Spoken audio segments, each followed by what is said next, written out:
नमस्कार, एक बार फिर से मैं आप सभी के सामने उपस्थित हूँ एक बहुत ही इंपॉर्टेंट टॉपिक के साथ। टॉपिक क्या हो जाता है, आप देखोगे पिछले 15 से 17 दिनों के बीच में बिहार के लगभग 12 पुल ढह गए हैं। इसमें से 3 पुल ऐसे थे जो निर्माणाधीन थे, यानी कि अभी तक बन करके तैयार भी नहीं हुए थे, उससे पहले ही वो गिर गए। इसके पीछे क्या समस्याएं हैं, यदि आप देखोगे इन 12 या 17 पुलों की जो मैं बात कर रही हूँ, तो इसमें बहुत ज़्यादा जनहानि भी हुई है, यानी कि लोगों की मृत्यु हुई है, कई लोग यहाँ पर घायल भी हुए हैं। साथ ही साथ जहाँ पर सिर्फ एक मात्र साधन था कनेक्टिविटी का, वहाँ पर लोगों की ज़िंदगी पूरी तरीके से ठप पड़ गई है, ना वो आ पा रहे हैं ना वो जा पा रहे हैं। तो ये जो प्रॉब्लम्स बार बार फेस करनी पड़ रही हैं और सरकार इसको लेकर के कोई बयान भी जारी नहीं कर रही थी इतने समय से, तो इसीलिए फाइनली अब इन पुलों की समस्या को लोग लेकर के गए हैं कहां पर, सुप्रीम कोर्ट।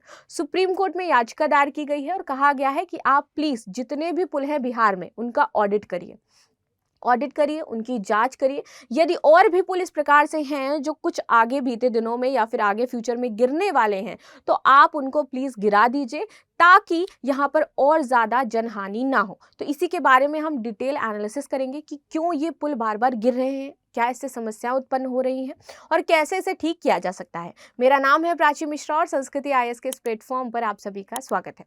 चलिए शुरुआत कर लेते हैं आज की क्लास, लेकिन इससे पहले आप सभी के लिए एक सूचना है। सूचना यह है कि यूपीएससी और पीसीएस का हमारा बैच शुरू हो रहा है। इस बैच में आपको 75% का डिस्काउंट दिया जा रहा है। जो भी बच्चे इसको ज्वाइन करना चाहते हैं 5 से 12 जुलाई के मध्य ज्वाइन कर सकते हैं, क्योंकि ये ऑफर 5 से 12 जुलाई तक ही वैलिड रहेगा। इसके अंतर्गत आपको ये सारे कोर्सेज दिए जाएंगे और हमारी जो मेन फैकल्टी है वो आपको इसमें पढ़ाएगी। चलिए, ये तो रही ऑफर की बात। अब देख लेते हैं कि क्या पीआईएल दायर की गई है। ठीक है, supreme court seeks structural audit of Bihar bridges, यहाँ पर इसको लेकर के क्या है, पीआईएल दायर की गई है सुप्रीम कोर्ट। चलिए, हाल ही में बिहार में पुल गिरने को लेकर के सुप्रीम कोर्ट में याचिका दाखिल की गई है और इसमें सभी पुलों के ऑडिट की मांग की गई है कि जितने भी पुल हैं उनको आप देखिए और यहाँ पर यदि कोई भी पुल ऐसा है जो गिरने वाला है, जैसे मैंने आपको बताया, उसको ध्वस्त कर दीजिए। अब देख लेते हैं, ये है आपका बिहार का मैप। इस बिहार के मैप में हम ये देखेंगे कि कहाँ कहाँ पर पुल गिरने की घटनाएं यहाँ पर आई हैं।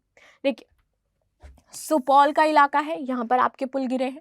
ये है आपका मधुबनी, यहाँ पर पुल गिरे हैं। अररिया में आपके सबसे ज्यादा पुल गिरे हैं।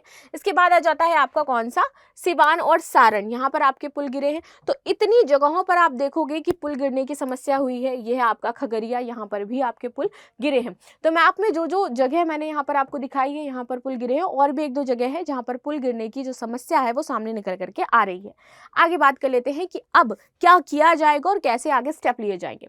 बिहार में 2 वर्ष के भीतर 3 बड़े निर्माणाधीन पुल गिर गए हैं। जैसे मैंने शुरुआत में बताया कि ये बहुत ही ज्यादा एक प्रोजेक्ट के तहत बनाए जा रहे थे। अब आप ये सोच सकते हो कि कितना ज्यादा करप्शन है बिहार में। सरकार जो है पुल बना रही है लेकिन प्रॉपर तरह से नहीं बना रही। यदि मान लीजिए मैं कोई घर बना रही हूँ मैं अपना, तो मैं घर बनाने में जितना हमें मोरंग, सीमेंट, मिट्टी, ये सारी चीज़ें चाहिए उतनी यूज़ करूँगी। यदि उसका रेशियो में मैं अपना घर में पैसा रख लूँगी और उसके रेशियो में थोड़ा सा ऊपर नीचे कमी कर दूंगी, तो ऐसा नहीं है कि वो तुरंत ही गिर जाएगा। ठीक है, वो अगर मैं थोड़ा बहुत ऊपर नीचे करूँगी तो शायद वो कुछ दिन चल जाए, लेकिन उसमें बहुत ज़्यादा अगर मैं ऊपर नीचे करूँगी तो आप देखोगे कि शायद 1-2 महीने बाद ही वो ढह जाए। निर्माणाधीन पुल का हाल ऐसा ही था। यहाँ पर करप्शन इस लेवल का है कि निर्माणाधीन पुल भी ढह रहे हैं थोड़ा सा बारिश और थोड़ी सी बाढ़ आने में। तो आप ये समझ लीजिए कि जो इनको बना रहे थे, जो अथॉरिटीज थी, उन्होंने किस तरीके का करप्शन किया होगा।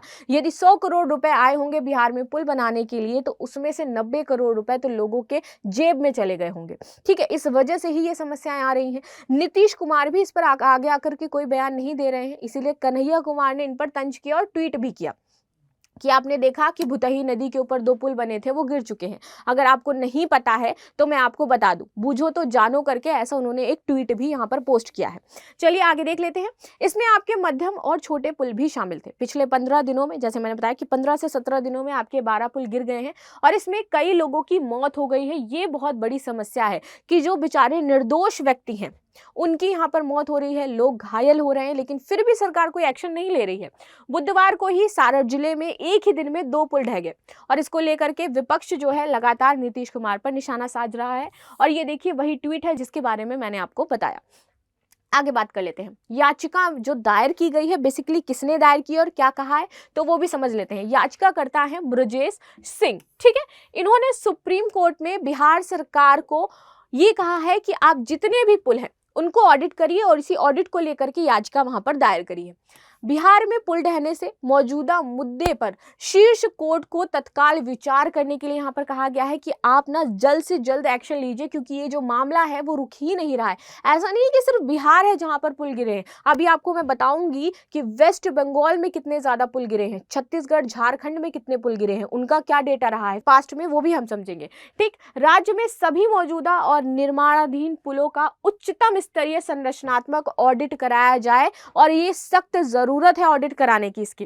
ठीक है, याचिका जो दाखिल करी गई है इसमें कहा है कि अररिया जिले में 6 पुलों गिरने की खबर बताई गई है और याचिका में सिवान, मधुबनी, किशनगंज और अन्य जगहों पर ब्रिज गिरने की जो प्रॉब्लम है उसको वहां पर लिखा गया है, घटनाक्रम को लिखा गया है। आगे बात कर लेते हैं। ठीक है, याचिकाकर्ता की मांग ये है कि सुप्रीम कोर्ट के मामले में समुचित आदेश या निर्देश जारी करे। वो उसका कहना है कि आप क्या करो, सुप्रीम कोर्ट आप बिहार के लिए पहले तो समुचित आदेश और जो आपको लगता है कि इससे संबंधित निर्देश होने चाहिए कि किस प्रकार से पुलों का निर्माण किया जाए, कैसे उनका ऑडिट होना चाहिए, क्या उसमें कौन किसको बनाने का अब ठेका दिया गया है किसी ना किसी को, तो जिसको आपने बनाने का ठेका दिया है उसके ऊपर कुछ एक्शंस लिए जाएं, उसको यहाँ पर बताया जाए कि आपने किस प्रकार से कार्य किया है, जवाबदेहिता सुनिश्चित करी जाए उनकी कि ये अगर आपको बनाने की जिम्मेदारी है तो आप इसके लिए रिस्पॉन्सिबल है और अगर ये गिर रहा है तो इसके पीछे का कारण क्या है। ठीक है, तो ये सारी चीजें में की जाए। इसमें बिहार राज्य को राज्य के सभी कमजोर मौजूदा पुलों और निर्माणाधीन पुलों का ऑडिट किया जाए। इसके बाद पुलों को ध्वस्त करने का निर्देश दिया जाए यदि वो आपके ऑडिट में खरे नहीं उतर रहे हैं। बिहार में निर्मित पुराने और जो निर्माणाधीन पुल हैं उनकी निगरानी हो टाइम पे और साथ ही साथ इसके लिए उचित नीति और तंत्र बनाया जाए। ठीक है, कि जब तक उचित नीति और तंत्र नहीं होगा तब तक ये लोग ढंग से काम नहीं करेंगे। साथ ही साथ एक कुशल स्थायी निकाय इनके लिए बनाया जाए जो इनको दिशा निर्देश जारी करे, टाइम पर इनका इंस्पेक्शन करे, देखे जाकर के ये कैसे पुल बना रहे हैं और साथ ही साथ इससे संबंधित जो दायरे हैं उनका उच्च स्तरीय जो विशेषज्ञ टीम है वो वहां पर लगाई जाए कि वो जाकर वहां पर देखे क्या प्रॉब्लम है।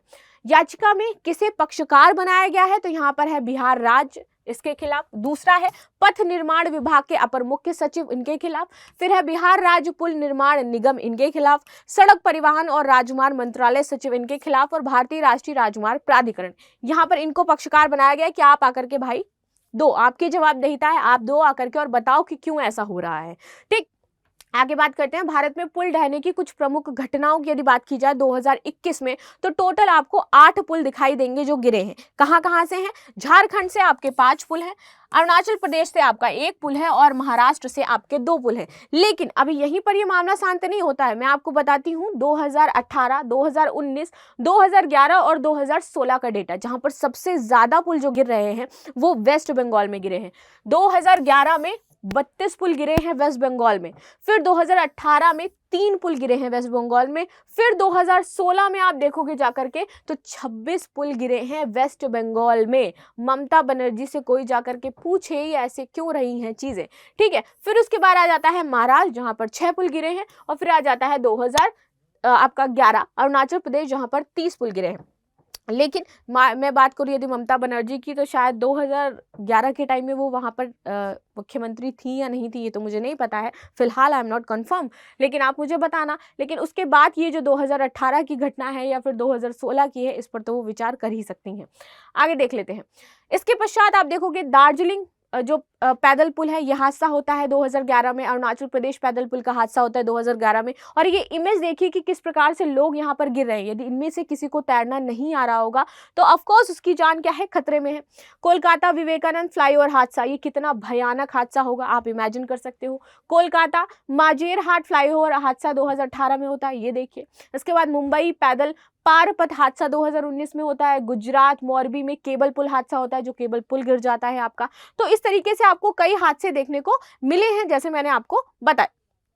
ठीक है, चलिए आगे देख लेते हैं। एक रिपोर्ट है अंतरराष्ट्रीय जर्नल, कौन सी है, स्ट्रक्चर एंड इंफ्रास्ट्रक्चर इंजीनियरिंग। इन्होंने एक रिपोर्ट पेश करी और पेश करके यहाँ पर 2020 में एक डेटा दिया है। उन्होंने बोला है कि भारत में वर्ष 1977 से 2017 तक पुलिया और पैदल यात्रियों के लिए पुलों को छोड़ दिया गया। ठीक है, लगभग 2130 पुल पिछले 4 दशकों में निर्माण के विभिन्न चरणों में ढह गए हैं। यह इच्छित सेवा प्रदान करने में भी नाकाम रहे हैं। इच्छित सेवा यानी कि बनने के बाद कुछ दिन बाद ही वो ढह गए, तो वहां पर जो सेवा उनको देनी थी पुल को वो भी नहीं दे पाए। तो इस तरीके से ये प्रॉब्लम आप देख रहे हो कितनी भयंकर प्रॉब्लम है, कितनी ज्यादा यहाँ पर लोगों की डेथ हो रही है। जो निर्दोष हैं बेचारे, उनका पूरा एक तो टाइम इफेक्ट हो रहा है, जो निर्दोष हैं वो इसमें उनकी डेथ हो रही है, उनका इलाज, यदि घायल हो रहे तो फैमिली को इलाज कराना पड़ रहा है, सरकार भी उनमें कोई एक्शन नहीं ले रही है कि यदि मान लो इनकी मृत्यु हुई है तो सरकार कुछ ना कुछ मुआवजा तो वहां पर आपको दे, ठीक है। लेकिन अगर 1-2 पुल गिरेगा तो सरकार मुआवजा देगी। अब 17 पुल गिर रहे हैं तो सरकार कितना ही मुआवजा देगी।